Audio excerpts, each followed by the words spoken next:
नमस्कार, सुदर्शन न्यूज में आपका स्वागत है। मैं हूं मुकेश कुमार और आप देख रहे हैं जवाब तो चाहिए। जवाब तो चाहिए की शुरुआत एक अच्छी खबर के साथ कर रहा हूं कि देश के गद्दार की लंबी लिस्ट से एक नाम कम हो गया है। गद्दार हिंदुस्तान और निशाने पाकिस्तान सैयद अहमद शाह गिलानी 92 साल की उम्र में 72 हूरों के पास बुला लिए गए हैं, लेकिन उनके नापाक शव को हिंदुस्तान की जमीन पर दफनाया गया है, जिसका हम विरोध कर रहे हैं। सुदर्शन की मांग है कि गद्दार हिंदुस्तान के नापाक शरीर को हिंदुस्तान की पवित्र भूमि से निकालकर पाकिस्तान भेजा जाए।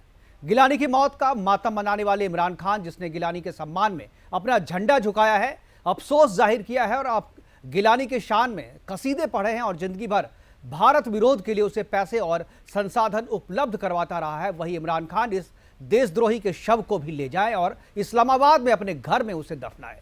लेकिन भारत की मिट्टी में उसके शव को दफन करना भारत के बलिदानियों का अपमान है। कश्मीर की रक्षा में अपनी जान न्यौछावर करने वाले बलिदानी सैनिकों का अपमान है।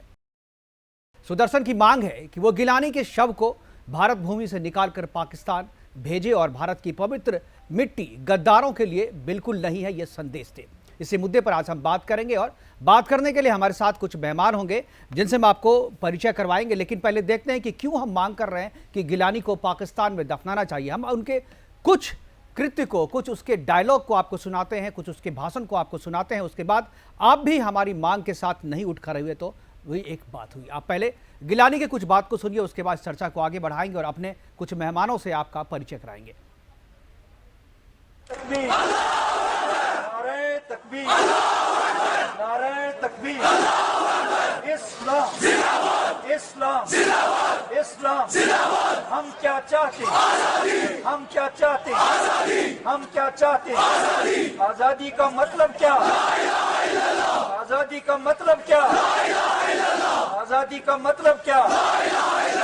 जंजीर कटेगी, दो बार जंजीर कटेगी, जंजीर कटेगी, जंजीर कटेगी। शोहदा के वारिस, शोहदा के वारिस, शोहदा के वारिस। वो इंडिया, वो इंडिया।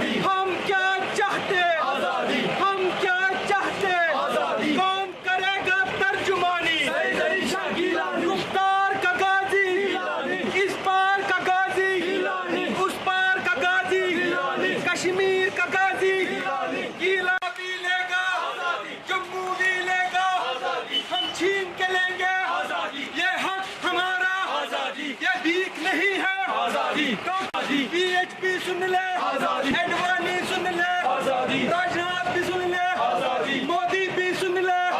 कश्मीरी लेंगे, भारत से लेंगे। गिलानी बोला, सहराई बोला, दिल्ली में बोला, यूपी में बोला, हो जेल में बोला, बिहार में बोला, रांची में बोला, दिल्ली में बोला। एडवाणी सुन ले, बीजेपी सुन ले, शिवसेना सुन ले, शिवसेना सुन ले, एडवाणी सुन ले। ये हक हमारा, कश्मीरी लेंगे। सेकुलरिज्म नहीं चलेगा, नेशनलिज्म नहीं चलेगा, अमेरिका का वर्ल्ड ऑर्डर नहीं चलेगा, सूबाइयत और कौमियत नहीं चलेगी। यहाँ सिर्फ और सिर्फ इस्लाम चलेगा। इंशाअल्लाह, सारे बोलो इंशाअल्लाह, इंशाअल्लाह। और इस्लाम की निस्बत से ही, इस्लाम की निस्बत से ही, इस्लाम के ताल्लुक से ही, इस्लाम की मोहब्बत से ही हम पाकिस्तानी हैं, पाकिस्तान हमारा है। हम पाकिस्तानी हैं, पाकिस्तान हमारा है। हम पाकिस्तानी हैं, हम पाकिस्तानी हैं, हम पाकिस्तानी हैं।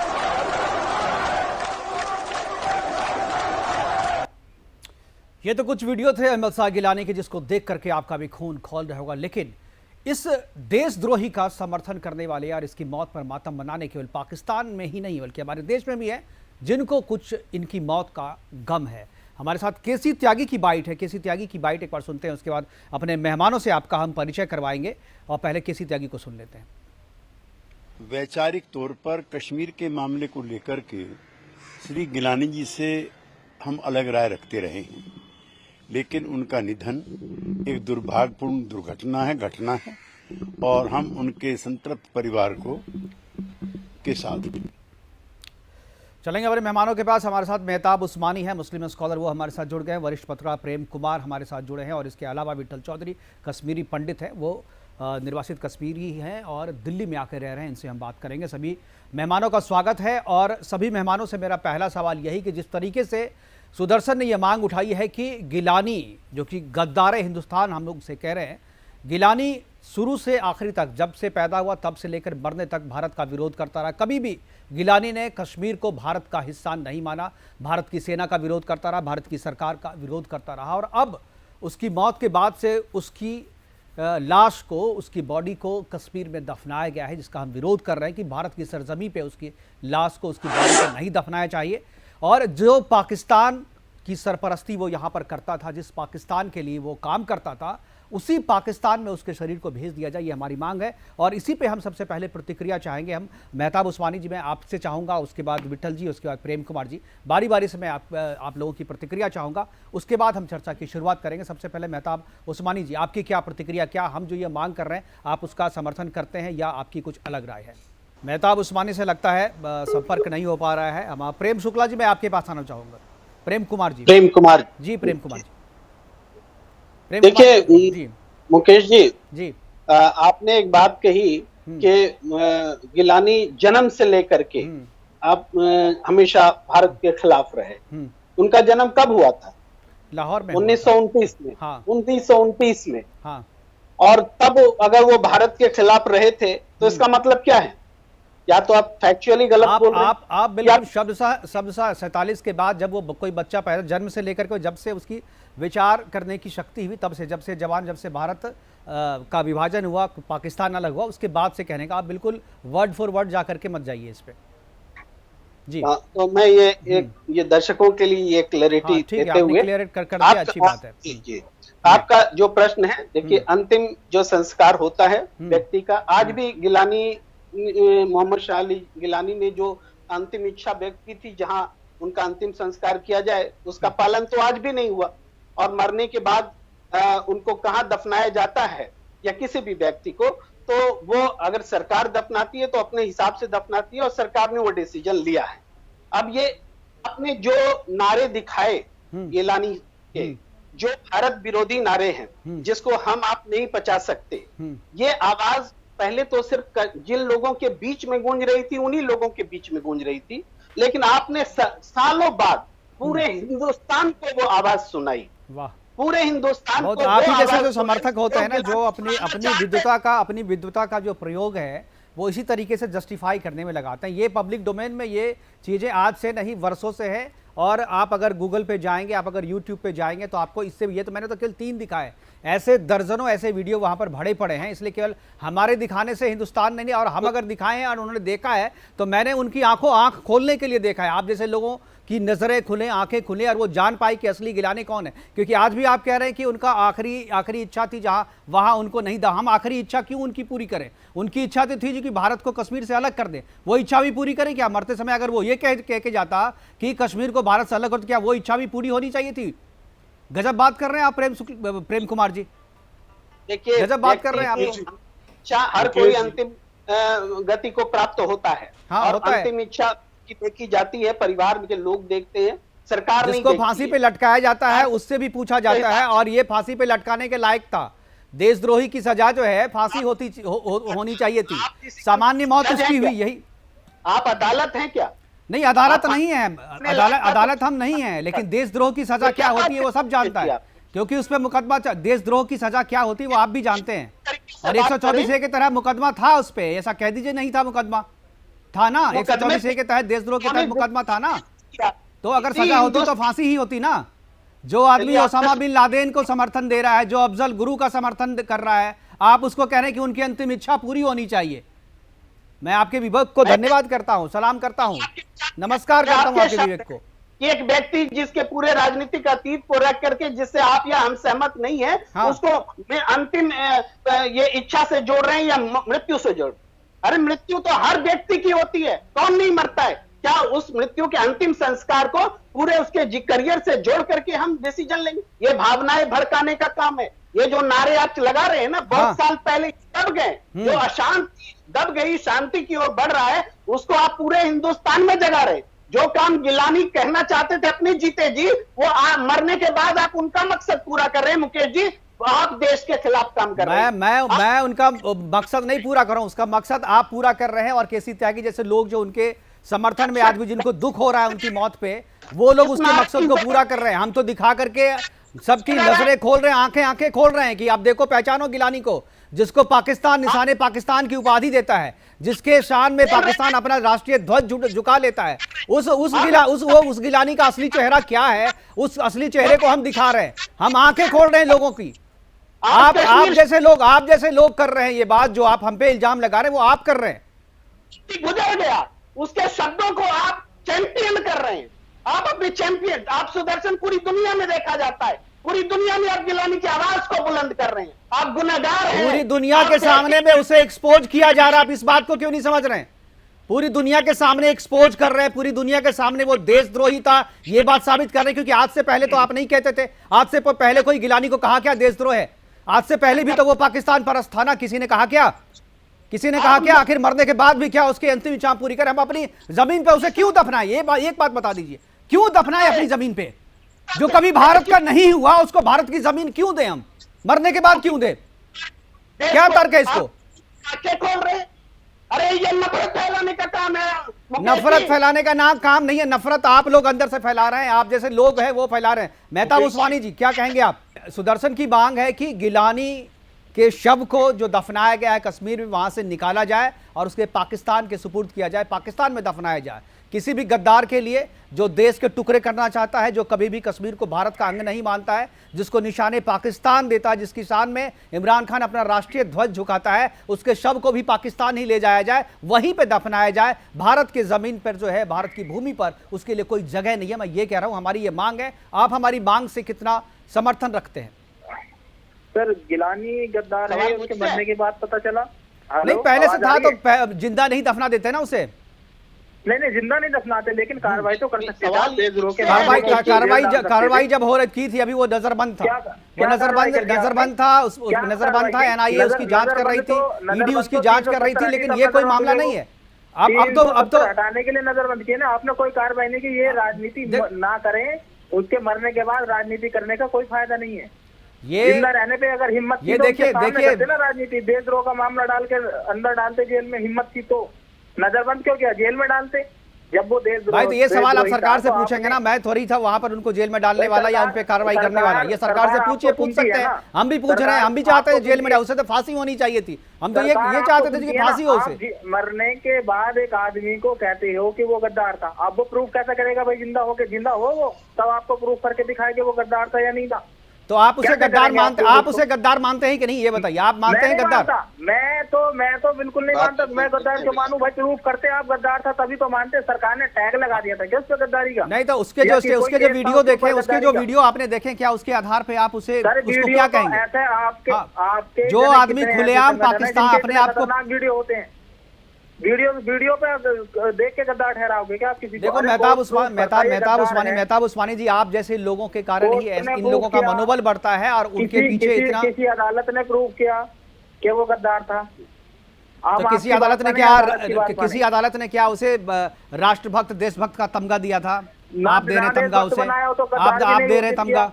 अगर आप गद्दार घोषित करना चाहते हो तो अलग बात है। मैं तो उसके स्टेटमेंट पे, और अब से जब से उसने हुर्रियत बनाई थी तब से लेकर के आज तक के उसका जो काम है, उसके जो कृत्य है, उसके जो वीडियोज हैं, उसके जो बयान है, उस बयान के आधार पे वो देशद्रोही था और 124A के तहत मुकदमा था। एनआईए उस जांच कर रही थी और वो खुलेआम पाकिस्तान परस्ती करता था। आप मरे हुए आदमी को देशद्रोही करार कैसे दे सकते हो?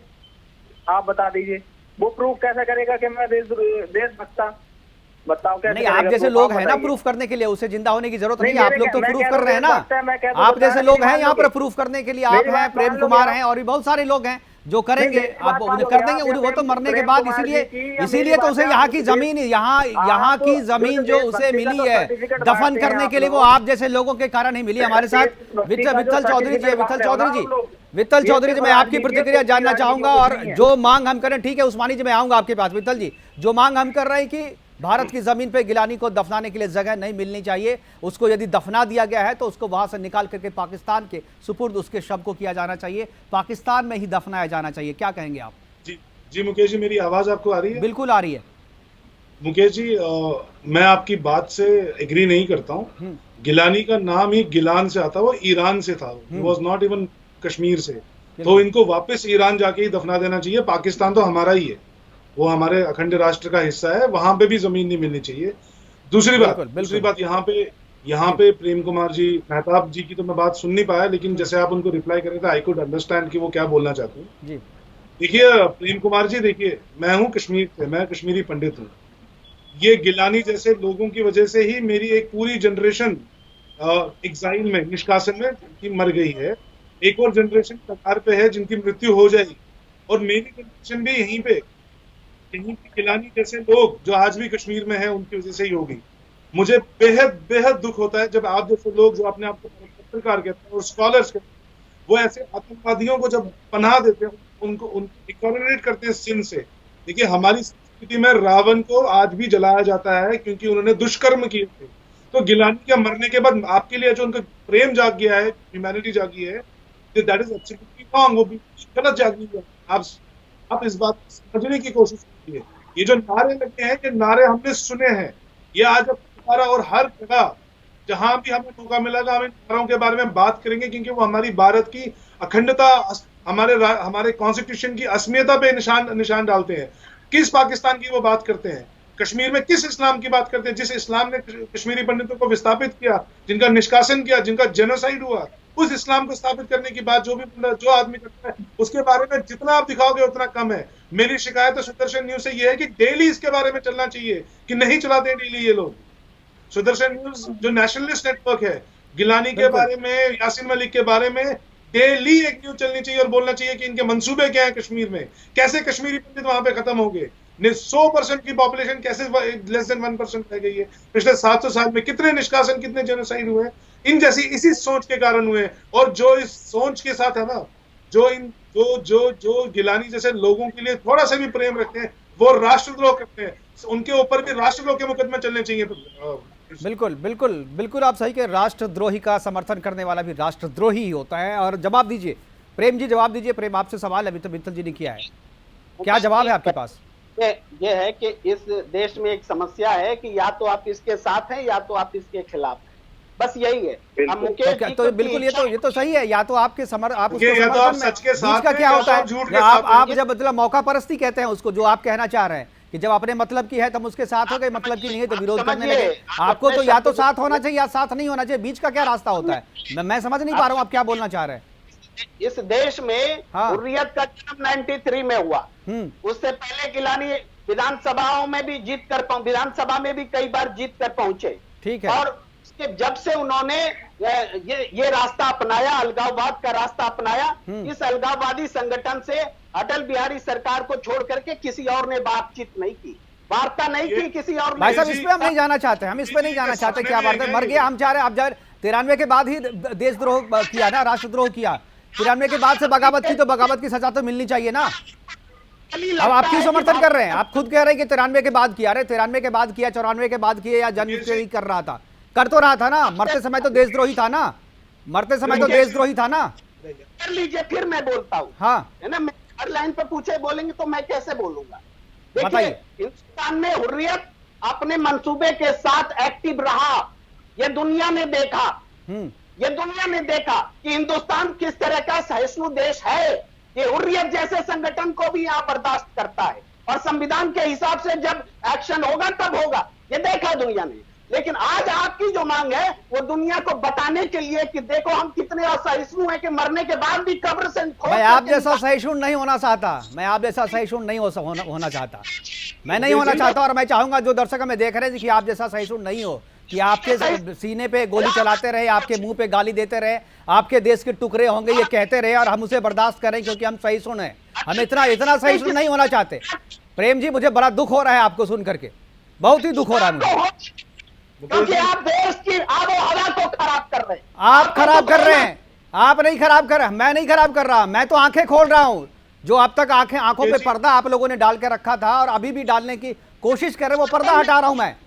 लोग जो हैं पढ़े लिखे हैं, विवेकी हैं भारत के लोग, आप उसे बेवकूफ मत समझिए। आप प्रेम कुमार जी उसे बेवकूफ नहीं है भारत के लोग। अब उनकी आंखें खुल रही है। जो अब तक आप लोगों ने पर्दा डाल के रखा था 70 साल तक ना, वो पर्दा अब खुल रहा है, असलियत नजर आ रही है उन्हें। और इसीलिए मैं कह रहा हूं, आप जो उल्टा साबित करने की कोशिश कर रहे हैं ये नहीं चलेगा। जनता देख रही है, वो रिएक्ट भी करेगी और आपको भी देख रही है, आपको भी सुन रही है, आपको भी जवाब देना होगा। जो बात अभी विठल जी ने कहा है उसका जवाब तो दीजिए आप। कश्मीरी पंडितों को भगा दिएगा, जेनोसाइड हुआ, कौन है जिम्मेदार इसका? कौन देगा जवाब? तभी आप कहां गए थे? तभी आपका जवाब कहां गया था? नहीं, आपको देशभक्त साबित करने के लिए प्रेम कुमार को गद्दार बताना पड़ता है कि इसने गिलानी समर्थक। मैंने कब गिलानी का समर्थन किया? नहीं किया मैंने। अभी आप क्या कह रहे हैं? आप अभी बदले, यहाँ पर बदल गए तो स्वागत है आपका, मैं अभी भी स्वागत करूंगा। आप बदल दीजिए, आप कहिए कि हाँ उसकी लाश को पाकिस्तान में दफन किया जाना चाहिए, भारत में उसके लिए कोई जगह नहीं होनी चाहिए, उस जैसे कोई लिए जगह नहीं होनी चाहिए। जिंदा रहते आप फांसी नहीं दे पाए। चलिए, मेरे से गलती हो गई, मुझसे गलती हो गई, मैं फांसी नहीं दे पाया, इसके लिए मैं क्षमा चाहता हूं आपसे। अब आप तो कह दीजिए कि उनकी बॉडी को पाकिस्तान ले जाया जाए, यहां से निकाला जाए, कह दीजिए मैं मान गया, गलती मान गया, मैं ही देता था फांसी उसको आपके हिसाब से, और मैंने नहीं दी फांसी, मैं गलती मानता हूं अपनी। अब मानो गलती आप भी, आप बोलो जो पाकिस्तान में दफनाया जाए उसे निकाल के बाहर किया जाए यहाँ की जमीन से, मानो आप कुछ लाल कृष्ण आडवाणी जी के बारे में आपका क्या ख्याल है? अरे ये बात मैं 8 बजे के बाद कर लूंगा आपसे, मेरे ख्याल जान लीजिएगा। मैं कोई उतना बड़ा व्यक्ति नहीं हूं कि मेरे ख्याल जान करके अपना जी के आप इंप्रूव करें। मेरे ख्याल से देश नहीं चलता, जनता के ख्याल से देश चलता है। उस्मानी जी क्या कहेंगे आप? देश की जनता, देश की अदालत ने गिलानी को सजा नहीं दी, लेकिन आप सजा दे रहे हैं, मरने के बाद सजा देना चाहते। मरने के बाद सजा देने का मकसद ये होता है कि मैसेज जाता है कि वो दूसरे आदमी जो जिंदा हैं वो समझे इस बात को।